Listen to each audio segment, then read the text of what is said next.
Welcome.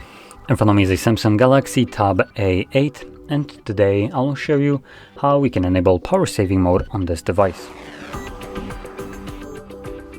To get started, you will want to pull down your notifications by swiping down from the top of your screen like so, and then swipe down once again to extend the list of visible toggles. Now, somewhere here you should have the power saving mode. For me, it's power mode. That's basically the mode, and when you click on it, we have medium power saving mode, extend battery life by applying the settings below.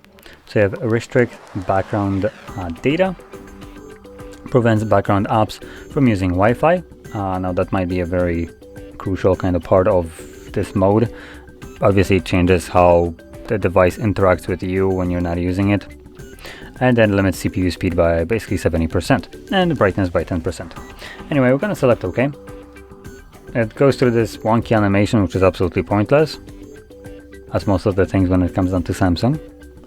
And there we go, it is now enabled. Now, once you're done with the power saving mode and you want to turn it off, just find the toggle once more and simply tap on it. And again, goes through the pointless animation. And once it's finished doing whatever, it disables it, and there we go. Now, if you found this very helpful, don't forget to hit like, subscribe, and thanks for watching.